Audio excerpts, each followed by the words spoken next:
नमस्कार दोस्तों, हम स्वागत करते हैं हमारे चैनल एसएस सिस्टर्स में। कथा कहानी के संदर्भ में आगे आज हम आपके सामने लेकर आए हरताल का तीज व्रत की कथा। अगर आप हमारा चैनल पहली बार देख रहे हैं तो प्लीज़ चैनल को सब्सक्राइब जरूर करें, वीडियो को लाइक और शेयर ज़रूर करें। तो आइए हम सुनते हैं हरतालिका व्रत की कथा। श्री परम पावन भूमि कैलाश पर्वत पर विशाल वट वृक्ष के नीचे भगवान शिव पार्वती सभी गणों सहित बागंबर पर विराजमान थे। बलवान वीरभद्र, भृंगी, श्रृंगी, नंदी आदि अपने अपने पैरों पर सदा शिव के दरबार की शोभा बढ़ा रहे थे। गंधर्व गण, किन्नर, ऋषि हर भगवान की विविधा अनुष्टुप छंदों में स्तुति गान, स्वर आलापों से वाद्यों में संलग्न थे।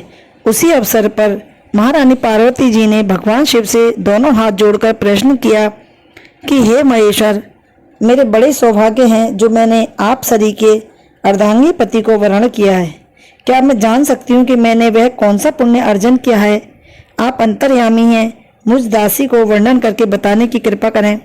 महारानी पार्वती जी की ऐसी प्रार्थना सुनने पर शिवजी बोले, हे प्रिय, तुमने अति उत्तम पुण्य का संग्रह किया था जिससे मुझे प्राप्त किया है। वह अति गुप्त व्रत है, पर तुम पर प्रकट करता हूँ। वह यह है कि भाद्र मास के शुक्ल पक्ष के दिन तीज का व्रत हरतालिका व्रत के नाम से प्रसिद्ध है।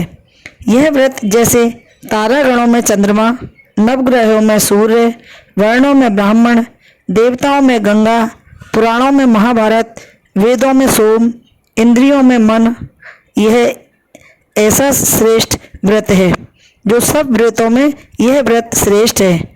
जो तीज हस्त नक्षत्र युक्त पड़े वह और भी महान पुण्यदायक होती है। ऐसा सुनकर पार्वती जी ने कहा, हे महेश्वर, मैंने कब और कैसे यह तीजा व्रत किया था, विस्तार के साथ श्रवण करने की इच्छा है। इतना सुनकर भगवान शंकर बोले कि हे भाग्यवान उमा, भारतवर्ष के उत्तर में हिमालय श्रेष्ठ पर्वत है। उसके राजा का नाम हिमांचल है।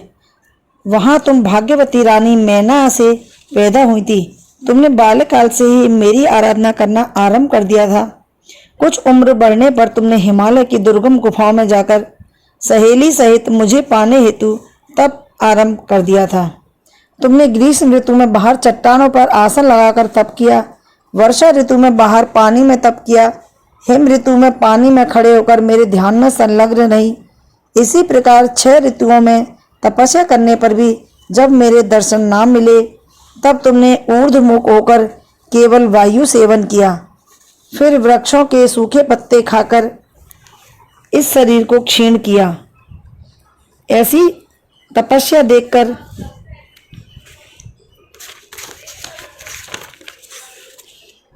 ऐसी तपस्या में लीन देखकर महाराज हिमांचल को अति चिंता हुई और तुम्हारे विवाह हेतु चिंता करने लगे।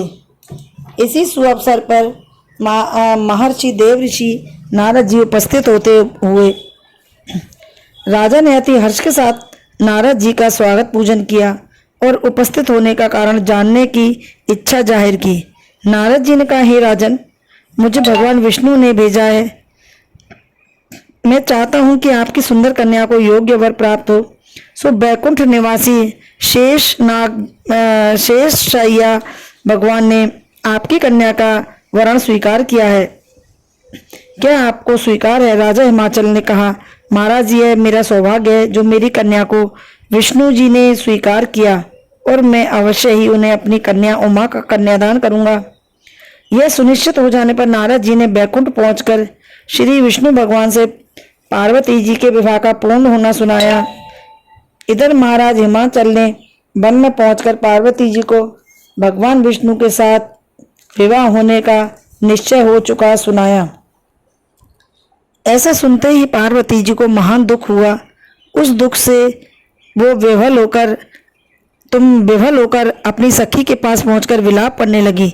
तुम्हारा विलाप देखकर सखी ने तुम्हारी इच्छा जानकर कहा, हे देवी, मैं तुम्हें ऐसी गुफा में तपस्या के लिए ले चलूंगी जहां महाराज हिमांचल तुम्हें ढूंढ भी ना सकेंगे। ऐसा कहकर सहेली उमा सहित हिमालय की गहन गुफा में विलीन हो गई।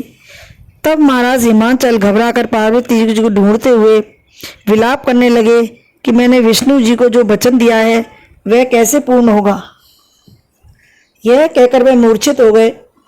तब सभी पूर्ववासियों को साथ लेकर ढूंढने को महाराज ने पदार्पण कर ऐसी चिंता करके कि क्या मेरी कन्या को कोई व्याघ्र खा गया या सर्प ने डस लिया या कोई राक्षस हर कर ले गया। उस समय तुम अपनी सहेली के साथ ही गहन गुफा में पहुंच बिना जल अन्न के मेरे व्रत को आरंभ करके नदी की बालू का लिंग स्थापित कर विविध वन पुष्प फलों से पूजन करने लगी। उसी दिन भाद्र मास की तृतीया शुक्ल पक्ष हस्त नक्षत्र युक्त प्राप्त थी। मेरी पूजा के फलस्वरूप से मेरा सिंहासन हिल उठा तो मैंने तुम्हें दर्शन दिया और तुमसे कहा, हे देवी, मैं तुम्हारे व्रत और पूजन से अति प्रसन्न हूँ। तुम अपनी कामना का मुझसे वर्णन करो। इतना सुन तुमने लज्जित भाव से प्रार्थना की कि आप अंतर्यामी हैं, मेरे मन के भाव आपसे छुपे नहीं हैं, आपको पति के रूप में चाहती हूँ। इतना सुनकर मैं तुम्हें एवं अस्तु इच्छित पूर्ण वरदान देकर अंतर्ध्यान हो गया। इसके बाद तुम्हारे पिता हिमांचल मंत्रियों सहित ढूंढते ढूंढते नदी तट पर मारे शोक के मूर्छित होकर गिर पड़े। उसी समय तुम अपनी सहेली के साथ मेरी बालू की मूर्ति विसर्जन करने हेतु नदी पर पहुंची। उसी समय तुम्हारे नगर निवासी मंत्रीगण सहित हिमांचल तुम्हारे दर्शन कर अति प्रसन्नता को प्राप्त हुए और लिपट लिपट कर रोने लगे और बोले, हे उमा, तुम इस भयंकर वन में कैसे चली आई जो अति भयानक है, जहाँ सिंह, व्याघ्र, जहरीले भयंकर सर्पों का निवास है, जहाँ मनुष्य के प्राण संकट में पड़ सकते हैं। इससे हे पुत्री, इस भयंकर वन को त्याग कर अपने गृह को प्रस्थान करो। पिता के ऐसा कहने पर तुमने, पिताजी, मेरा विवाह तुमने भगवान विष्णु के साथ स्वीकार कर लिया है, इसलिए मैं इसी वन में रहकर अपने प्राण विसर्जन करूंगी। ऐसा सुनकर महाराज हिमाचल अति दुखी हुए और बोले, हे पुत्री, तुम शोक मत करो, मैं तुम्हारा विवाह कदापि भगवान विष्णु के साथ नहीं करूंगा और तुम्हारा अभीष्ट वर जो तुम्हें प्राप्त है उन्हीं सदाशिव के साथ तुम्हारा व्रत करूंगा, विवाह करूंगा। पुत्री, तुम मेरे पर अति प्रसन्न हो। तब सहेली के साथ नगर में उपस्थित होकर अपनी माता सहेलियों से मिलती हुई कुछ समय बाद शुभ मुहूर्त में तुम्हारा विवाह वेद विधि के साथ महाराज हिमांचल व महारानी मैना ने मेरे साथ कर पुण्य अर्जन किया। हे सौभाग्यशालिनी, जिस सहेली ने तुमको हरण कर हिमालय की गुफा में रख मेरा तीज का व्रत किया, इसी से इस व्रत का नाम हरतालिका पड़ा और यह व्रत सब व्रतों का व्रतराज हुआ। इस पर माता पार्वती ने कहा, हे प्रभु, आपने मेरे मिलने की सुखद कथा सुनाकर मुझे प्रसन्न तो किया, पर इस व्रत के करने का विधान व फल मुझे नहीं सुनाया। इसलिए कृपा करके मुझे इसके करने की विधि व पृथक पृथक फल भी सुनाइए। इतना सुन के भगवान शिव ने कहा, हे प्रिय, मैं इस व्रत राज का संविधान फल सुना रहा हूँ। यह व्रत सौभाग्यशाली नारी व पति चाहने वाली कन्याओं को करना चाहिए।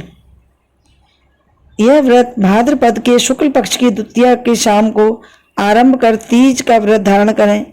यह व्रत निराहार, बिना फल आहार और निर्जला रहकर करना चाहिए। भगवान शिव पार्वती की प्रतिमा सुवर्ण की स्थापित करके, केले पुष्प आदि के खंभे स्थापित करके, रेशमी वस्त्र के चंदोवा तानकर, बंदरवार लगाकर शिव का बालू का शिव लिंग स्थापित करके पूजन, वैदिक मंत्र, स्तुति, गान, वाद्य, भेरी, शंख, मृदंग, झांझर आदि से रात्रि जागरण करना चाहिए। और भगवान शिव का पूजन करने के बाद फल फूल, पकवान, लड्डू, मेवा, मिष्ठान, तरह तरह की भोग की सामग्री अर्पण कर फिर ब्राह्मण को द्रव्य, अन्न, वस्त्र, पात्र आदि का दान श्रद्धा युक्त देना चाहिए। भगवान शिव को प्रति वस्तु को सिद्ध पंचाक्षरी मंत्र से ओम नमः शिवाय कहकर समर्पित करना चाहिए। इस तरह से पूरी कहानी का महात्म भगवान शिव ने पार्वती जी को सुनाया। बोलो शंकर भगवान की जय।